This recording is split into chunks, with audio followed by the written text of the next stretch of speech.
ಪ್ರಜಾಸತ್ತೆ ಅಧ್ಯಕ್ಷರು ತಿರುಳಪ್ಪ ಅವರಿದ್ದಾರೆ. ನಮ್ಮ ಕಾನೂನು ವಿಭಾಗದ ಕಾಂಗ್ರೆಸ್ ವಿಭಾಗದ ನಮ್ಮ ಸ್ನೇಹಿತರು ಮಲ್ಕೃಷ್ಣಪ್ಪ ಅವರಿದ್ದಾರೆ. ನಮ್ಮ ರಾಜ್ಯ ಕಾಂಗ್ರೆಸ್ ಕಾನೂನು ವಿಭಾಗದ ಜಂಟಿ ಕಾರ್ಯದರ್ಶಿ ರಾಮನಿಗೆ ಪ್ರಾಣ ಪ್ರತಿಷ್ಠಾಪನೆಯನ್ನು ಸಹ ಅವರೇ ಮಾಡ್ತಾರೆ. ನಮ್ಮ ಹಿಂದೂ ಸಂಪ್ರದಾಯದ ಪ್ರಕಾರ ಬ್ರಾಹ್ಮಣರು ಶಾಸ್ತ್ರೋಕ್ತವಾಗಿ ಪ್ರಾಣ ಪ್ರತಿಷ್ಠೆಯನ್ನು ಮಾಡುವಂಥದ್ದಿದೆ. ಆದರೆ ಅವರೇ ಪ್ರಾಣ ಪ್ರತಿಷ್ಠೆಯನ್ನು ಸಹ ಮಾಡ್ತಾರೆ. ಇವತ್ತು ಕೋಟ್ಯಾಂತರ ರೂಪಾಯಿ ಕಳ್ತನ ಆಗ್ತಾ ಇದೆ. ದೇಶಕ್ಕೆಲ್ಲ ಎಲ್ಲರ ಕಡೆ ಕಾಣ್ತಾ ಇದೆ. ಇಷ್ಟಾದರೂ ಸಹ ಈ ದೇಶದ ಪ್ರಧಾನಮಂತ್ರಿಗಳು ಅವರೇ ಟ್ರಸ್ಟ್ ಮಾಡ್ತಾರೆ, ಅವರೇ ಶಿಲಾನ್ಯಾಸ ಮಾಡ್ತಾರೆ, ಅವರೇ ಉದ್ಘಾಟನೆ ಮಾಡ್ತಾರೆ, ಟ್ರಸ್ಟ್ ಸದಸ್ಯರನ್ನು ಸಹ ಅವರೇ ನೇಮಿಸ್ತಾರೆ. ಇಷ್ಟಾದರೂ ಅವ್ರ ಕಣ್ಣೆದುರುಗಡೆ ಕೋಟ್ಯಾಂತರ ರೂಪಾಯಿ ಕಳ್ತನ ಆಗ್ತಾ ಇದೆ.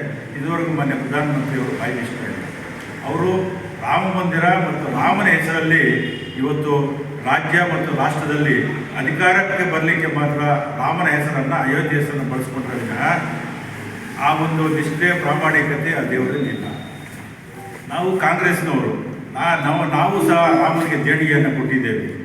ನಾನು ವಿದ್ಯಾರ್ಥಿ ದೆಸೆಯಲ್ಲಿದ್ದೆ. ರಾಷ್ಟ್ರೀಯ ಹೆದ್ದಾರಿಯಲ್ಲಿ ಆ ರಥ ಬಂತು.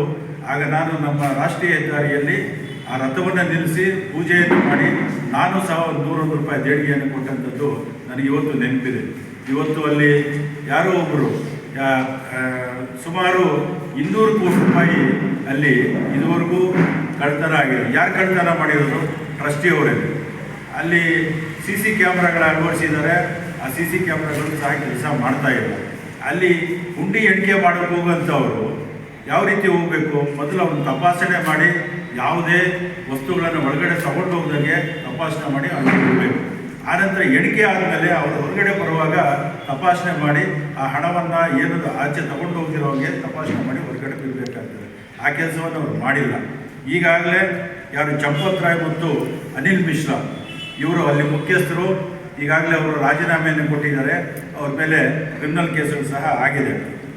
ಮತ್ತು ಈ ರಾಮಚರಿತ ಮಾನಸ್ ಅಂತ ಒಂದು ಚಿನ್ನದ ಲೇಪನದ ಹಾಳೆಗಳನ್ನು ತಯಾರು ಮಾಡಿ ಅಲ್ಲೇ ರಾಮನ ಬಗ್ಗೆ ಒಂದು ಚರಿತ್ರೆಯನ್ನು ಬರೆದಿದ್ರು. ಅದರ ಬೆಲೆ 5 ಕೋಟಿ ರೂಪಾಯಿ.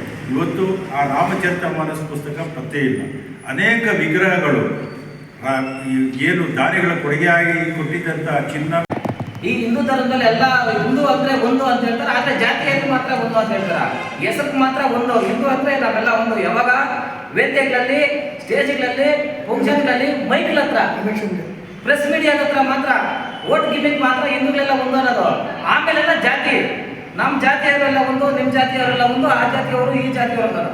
ಈ ಹಿಂದೂ ಧರ್ಮದಲ್ಲಿ ಅಸಮಾನತೆ ಮುಖ್ಯ ಕಾರಣಕ್ಕಾಗಿ ಈ ದೇಶದಲ್ಲಿ ಮೇಲು ಕೀಳು ಇದೆ ಅಂದರೆ ಅದಕ್ಕೆ ಮುಖ್ಯ ಕಾರಣ ಜಾತಿ. ಯಾವ ದೇವರೂ ಹೇಳಿಲ್ಲ ಏನಂತ, ರಾಮನು ಹೇಳಿಲ್ಲ, ಕೃಷ್ಣನು ಹೇಳಿಲ್ಲ, ಈಶ್ವರ ಯಾವ ದೇವರನ್ನು ಸಹ ಈ ಜಾತಿಯವ್ರನ್ನ ನಮ್ಮ ಹತ್ರ ಬಿಡಿ, ಈ ಜಾತಿಯವ್ರನ್ನ ಆ ಕಡೆ ಬಿಡಿ, ಈ ಜಾತಿಯವ್ರನ್ನ ಕಸ ಗುಡ್ಸಕ್ ಬಿಡಿ, ಈ ಜಾತಿಯವ್ರನ್ನ ನಮ್ಗೆ ಪೂಜೆ ಮಾಡಕ್ ಬಿಡಿ, ಈ ಜಾತಿಯವ್ರನ್ನ ಅಡ್ಮಿನಿಸ್ಟ್ರೇಟಿವ್ ಕೊಡಿ, ಈ ಜಾತಿಯವ್ರಿಗೆ ಅಧಿಕಾರ ಕೊಡಿ, ಈ ಜಾತಿಯವ್ರಿಗೆ